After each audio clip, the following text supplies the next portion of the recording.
Hello, my name is Teresa Middleton and I am a Field Services Program Manager with the Iowa Soybean Association Research Center for Farming Innovation, and today I'm at Pat Murken's farm in Story County, Iowa, and we're going to be following up on his cover crop time of termination trial that we had set up last fall. So as you can see, I'm standing in the strip of cover crops that hasn't been terminated yet, and to either side we have fields that were terminated around the end of April 25th to the 30th, and today this is May 7th.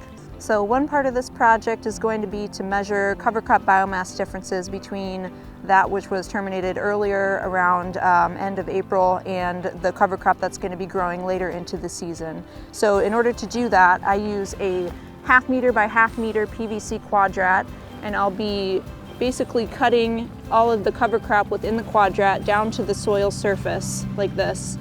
And then I will take this back to the office, let it dry out, and then we'll use the dry biomass weight to extrapolate to how many pounds of cover crop biomass per acre we were able to get.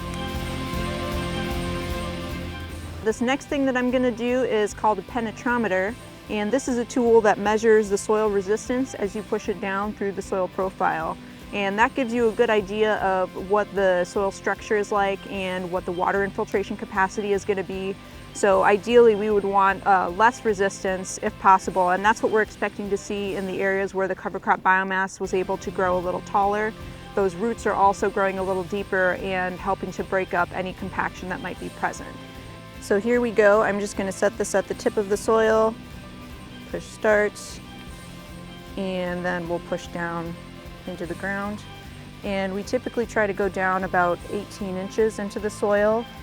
12 inches at the very least, and it's going to take a measurement of how much pressure it's taking at every single inch, and then we'll use that to kind of make a map of the compaction or soil structure as we're moving through the profile.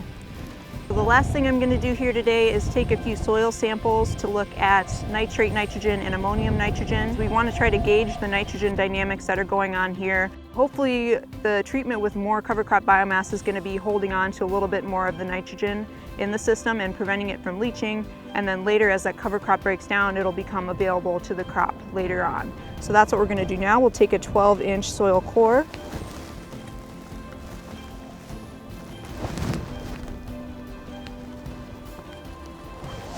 that, and then we'll send this off to the lab and we'll get the results back in a couple of weeks. Now we'll hear from Pat Murken on how he manages his cover crops going into a cash crop. Cover crops are planted throughout the entire farm prior to both corn and soybeans because we believe in the process. We put our cover crop on right after harvest.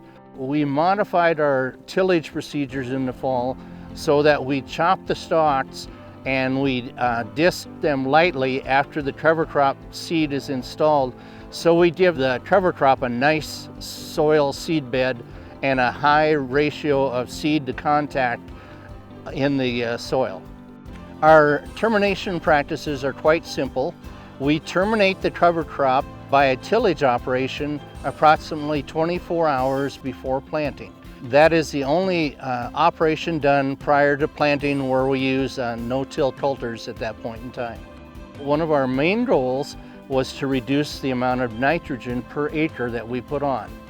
7 years ago, we dropped our nitrogen rate 10 pounds per acre. 3 years ago, we dropped it another 5 pounds per acre. And this past year, we dropped it another 10 pounds per acre. So over the 12-year span, we have reduced our nitrogen application by 25 pounds per acre, which has resulted in a significant savings. What I want to show you is the results. Look at this spade full of dirt. It looks like it came out of a garden.